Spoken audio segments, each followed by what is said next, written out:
What's good, YouTube? It's your man BG Tech Life, and as you can see, I got the Google Pixel 9 Pro XL on deck. Now, I've been using this device for about 72 hours, so I figured y'all want some initial first impressions and thoughts on this device. So after 3 days, I decided that we're gonna get into it. So let's go.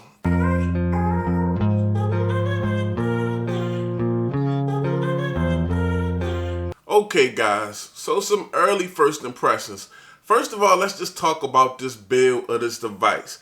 Now, me buying the Google Pixel 9 Pro XL, for some reason, them adding XL and then adding a regular size Pro made me feel like this device was going to be bigger than what it was. And I mean, basically, it's just like a Pixel 8 Pro, a Pixel 7 Pro. It's just XL because they have the smaller variant.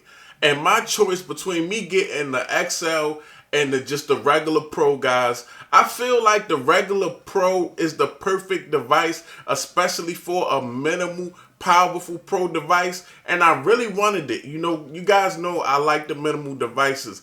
But I had to go with the XL because I have huge hands, guys. So with me having huge hands, I didn't want to buy the Pixel 9 Pro and then be picking up my S24 Ultra because my hands felt cramped. I really like the looks and the aesthetics of minimal devices, but I have hands that actually call for a bigger XL device. Now I must say the build on this device, guys, reminds me so much of an iPhone. The whole frame of the device, actually, if you look at the frame of the device, it looks like an iPhone. It has the size just like an iPhone 15 Pro, but they're shiny. And that's one thing I wish they would have did different. If you was going to follow iPhone with these boxier sides, you should have did like a titanium, because this shiny aluminum is a fingerprint magnet. At a quick glance, you would think this Pixel is an iPhone because it's shaped exactly like one. Then you take a look at the home screen and you will see that Android 14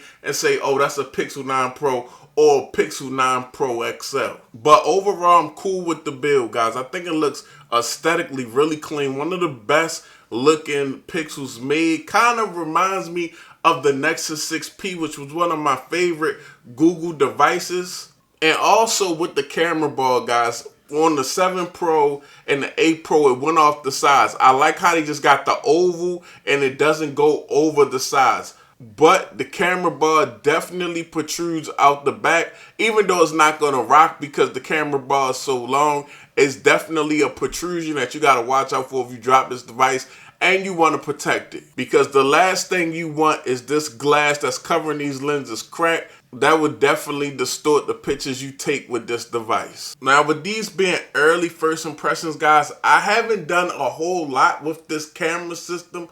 As far as just, I've taken some point and shoot pictures just to see what happens. And yes, it is a Pixel. You point and shoot, and you get that computational photography working in the post-processing that give you that pixel profile of a picture. But one thing I did notice about this device, guys, the 42 megapixel selfie camera is definitely one of the best selfie cameras that I've seen for video in a minute. I'm really feeling the selfie camera 4K video footage. I feel like the 42 megapixel selfie camera in this device is very powerful and getting really good looking 4K footage when you just want to hit record and talk to your phone. So that's really dope. That's something that's underrated and a way to get some content out there that looks pretty good very easily. Now, as far as performance on this device, we know we got 10s of G4, we got 16 gigs of RAM, guys.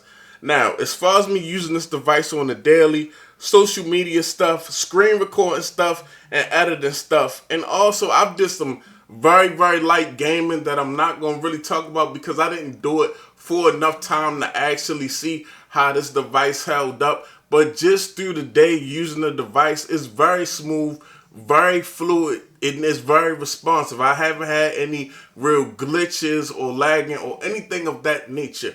The only one thing I did notice, guys, is when I screen recorded the clip and I went to edit that clip. It was about a minute clip. I edited it down to 30 seconds and cropped it into a square. When I rendered it, it did take a little while. But Tenza is Tenza. It does a really good job.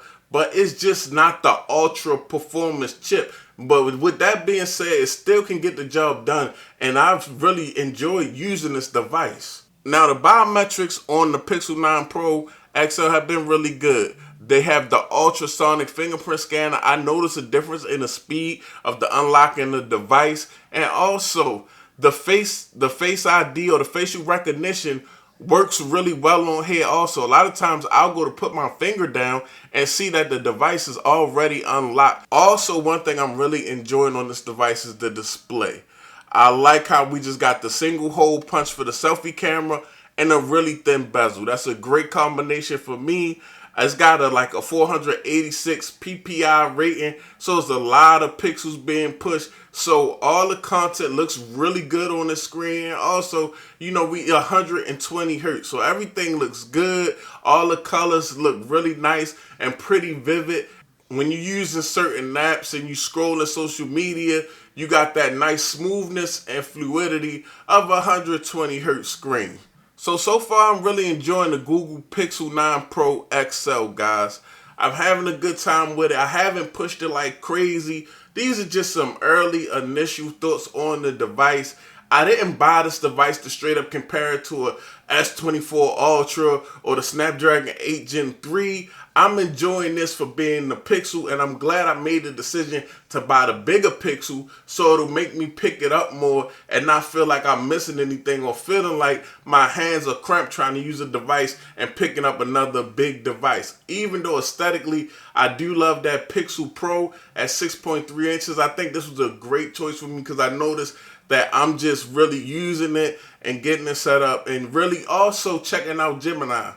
I'm really getting into Gemini now, trying some of the AI stuff. Gemini is really cool. I asked it to write a couple articles and things of that nature, and I was kind of astonished and wowed at the things that you could do. You could really make this device a secretary.